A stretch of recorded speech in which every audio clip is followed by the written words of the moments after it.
Assalamualaikum warahmatullahi wabarakatuh. Selamat datang di podcast Etika Antar Generasi. Gua Yudhistira Panduwinata dan bersama temen gua. Kenalin. Perkenalkan, nama gua Hafid Firdaus. Senang bisa bergabung dengan kalian di podcast kali ini. Halo, salam kenal. Nama saya Suryadi. Senang bisa bergabung dengan podcast kali ini. Oke, ngomong-ngomong, lu setuju gak sih setiap generasi itu memiliki karakteristik dan nilai etika yang berbeda-beda? Menurut gua sih setuju ya, karena setiap generasi itu lahir di waktu yang berbeda, keadaan yang berbeda.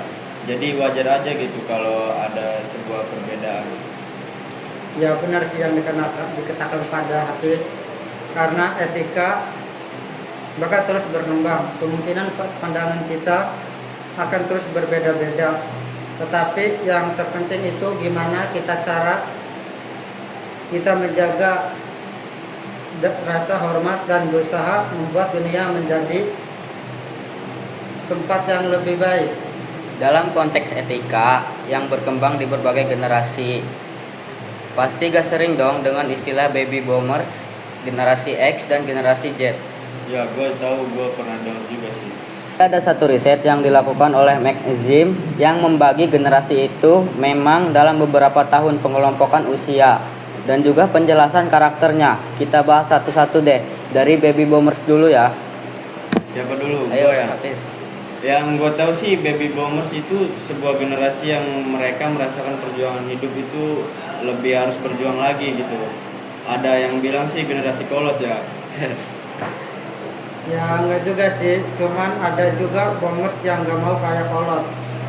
Kayak mereka penguasa ngerasa udah gitu kan. Jadi kadang kayak lebih terbuka. Baby boomers tuh sering kali menekankan pentingnya nilai-nilai tradisional dan etika kerja yang kuat. Mereka tuh percaya bahwa disiplin, tanggung jawab, dan ketahanan mental serta fisik adalah kunci untuk berhasil dalam hidup. Tapi kalau menurut gua, pandangan etika mereka itu kayak terlebih kaku. Karena terkadang mereka itu tidak terlalu terbuka terhadap perubahan sosial dan teknik modern. Oke, generasi X, generasi yang sering dianggap sebagai jembatan antara nilai-nilai tradisional dan modern. Gimana tanggapan kalian?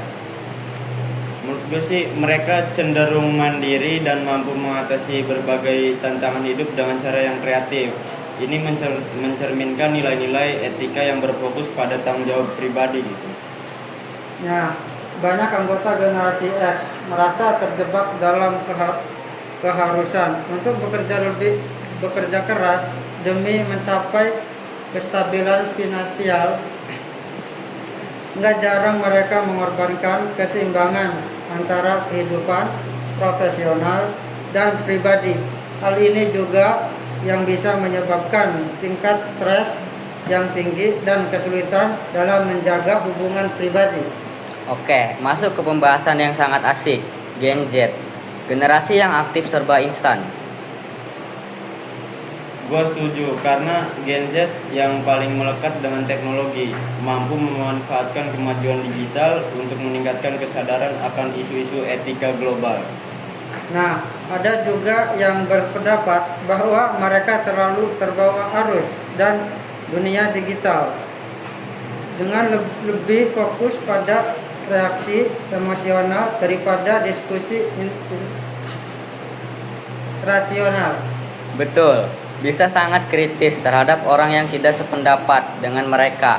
Kadang-kadang sempat mengekang kebebasan berbicara atau membatasi pandangan yang berbeda. Sedikit egois ya.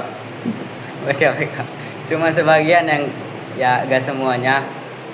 Ya cari aman ya.